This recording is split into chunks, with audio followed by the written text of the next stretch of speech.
مشتاق احمد یوسفی صاحب کتاب خاکم بدہن کے مضمون سیزر، ماتا ہری اور مرزا سے کچھ اقتباسات۔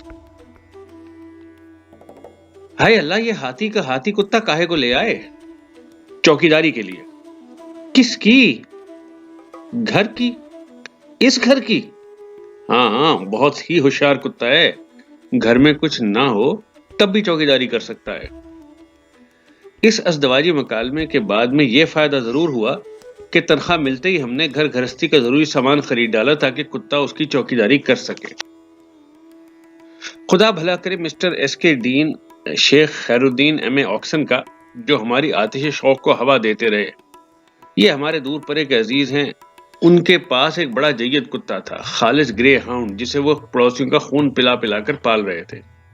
کہنے والے کہتے تھے کہ مسٹر ایس کے ڈین اپنے نج کے بزرگوں کو اپنے لائق نہیں سمجھتے، مگر اپنے اصیل کتے کا شجر نسب 15ویں پشت تک فر سناتے اور اس کے آباء و اجداد پر استا فخر کرتے، گویا ان کا خالص خون ان کی ناچیز رگوں میں دوڑ رہا ہے۔ کتا پالنے کی حسرت کا اظہار ہم نے بارہا مرزا کے سامنے کیا، مگر وہ کتے کا نام آتے ہی کاٹنے کو دوڑتے ہیں، کہتے ہیں ہٹاؤ بھائی، واہیات جانور ہے، بالکل بے مصرف۔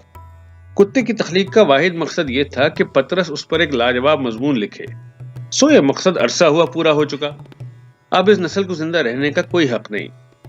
وہ تو یہاں تک کہتے ہیں کہ یہ نسل ناپید بھی ہو گئی تو اردو طنز نگاروں سے نام چلتا رہے گا۔ یوں تو سبھی جانوروں کے بارے مرزا کی معلومات ظالمانہ حد تک ادھوری ہیں۔ مثلاً ابھی کل شام تک وہ لومڑی کو گیدڑ کی مادہ سمجھے بیٹھے تھے اور غضب خدا کا بڑے چونٹے کو عام چونٹی کا نر، مگر کتوں کے ساتھ وہ خصوصیت سے تعصب برتتے ہیں اور اپنی بات کی پچ میں ایک سے ایک دلیل پیش کرتے ہیں۔ مثال کے طور پر ایک دن کہنے لگے، جس گھر میں کتا ہو اس گھر میں چوری نہیں، رحمت کے فرشتے بھی داخل نہیں ہو سکتے۔ چور کا داخل نہ ہونا تو سمجھ میں آتا ہے، مگر رحمت کے فرشتوں کو کیا ڈر ہے؟ اس لیے کہ کتا ناپاک ہوتا ہے، مگر کتے کو صاف ستھرا بھی تو رکھا جا سکتا ہے۔ انگریزوں کو دیکھیے، صبح شام نہلاتے، اپلے کو اگر صبح شام صابن سے دھویا جائے کیا پاک ہو جائے گا؟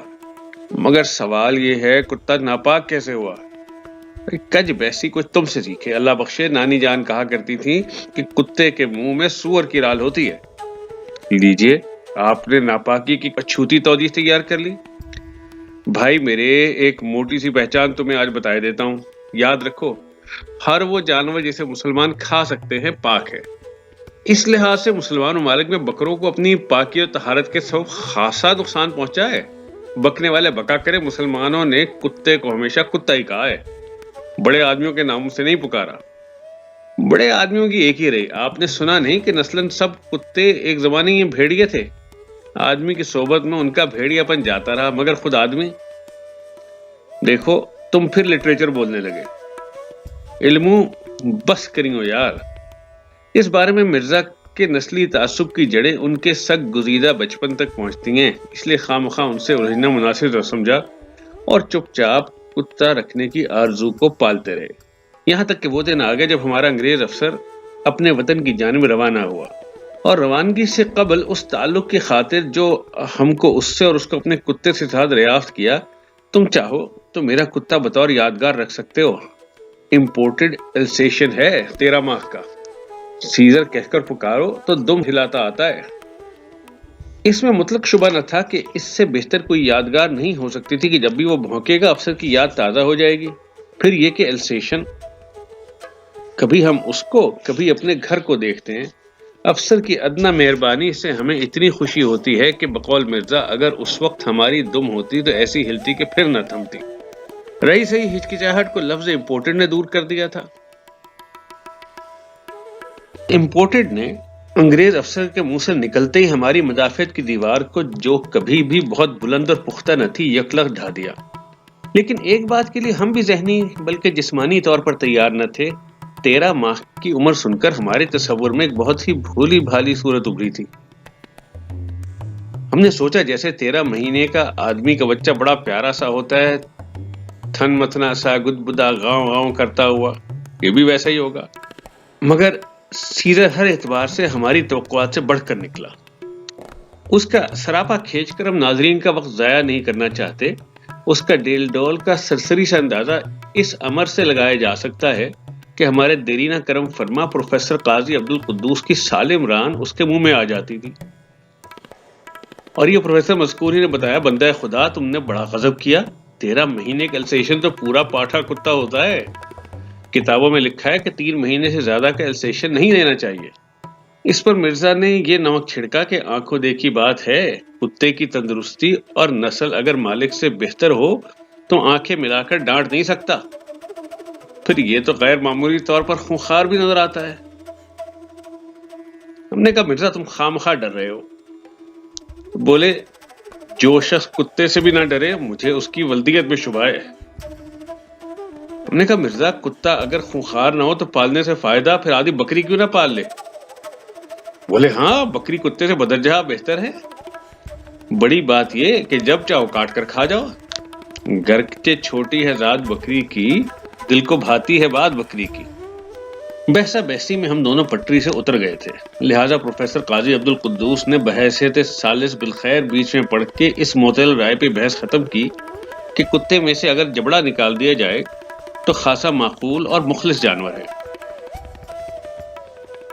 عبد القدوس نے کچھ غلط نہیں کہا تھا کہ بڑا کتا بڑی مشکل سے سدایا جاتا ہے، پھر نیا گھر، نئے چہرے، نئی بوباس، نتیجہ یہ کہ پہلی رات خود سویا نہ دوسروں کو سونے دیا، رات بھر ایک سانس میں منہ زبانی بھونکتا رہا، دوسری رات بھی وحشت کا یہی عالم رہا۔ البتہ 24 گھنٹے کی تربیت سے اتنا فرق ضرور پڑا کہ فجر کے وقت جن اراکین خاندان کی آنکھ لگ گئی تھی ان کے منہ چاٹ چاٹ کر خواب غفلت سے بیدار کیا۔ تیسرے رت جگہ سے پہلے ہم نے اسے ایک سونے کی گولی دی، کوئی فاقہ نہیں ہوا۔ چوتھی رات 2 دی، مگر صاحب کیا مجال جو ذرا چپکا ہو جائے۔ ضد ہو کر مرزا سے رجوع کیا تو کہنے لگے میری مانو آج اسے کچھ نہ دو، خود 3 گولیاں کھا لو۔ ہم نے ایسا ہی کیا، اس رات وہ بالکل نہیں بھونکا۔ لیکن حیرت اس بات پر ہوئی کہ صبح 10 بجے ہمارے بہرے ہمسایہ خواجہ شمس الدین امپورٹر اینڈ ایکسپورٹر نے، جو نئے نئے پڑوس میں آئے تھے، ہمیں بڑی بدتمیزی سے جھنجھوڑ کر جگایا اور شکایت کی کہ رات بھی آپ کا کتا میرے گھر کی طرف منہ کر کے خوب بھونکا، اور ہیئرنگ ایڈ یعنی سننے کا آلہ اپنے کان میں فٹ کرتے ہوئے، اور دیکھ لیجئے اس وقت بھی بہت جی لگا کے بھونک رہا ہے۔ ہم نے کہا آپ کا ریڈیو بھی تو سارا دن محلے کو سر پر اٹھائے رکھتا ہے۔ خدا گواہ ہے جس دن سے آپ پڑوس میں اٹھ کر آئے ہیں ہم نے ریڈیو پر پروگرام سننا بند کر دیا ہے۔ پھر یہ کہ ہمارے پاس تو کتے کا لائسنس بھی ہے۔ لائسنس کا نام سنتے ہی ان کے چہرے کا رنگ سیاہ سے مینگنی ہو گیا، جس کے نتیجے میں وہ اور ان کا ریڈیو 3 ہفتے تک خاموش رہے۔ البتہ ان کے چوکیدار کی زبانی معلوم ہوا کہ وہ راتوں کو اٹھ کر اپنی ہیئرنگ ایڈ کان سے لگا کر سنتے ہیں کہ ہمارا کتا بھونک رہا ہے یا سو گیا۔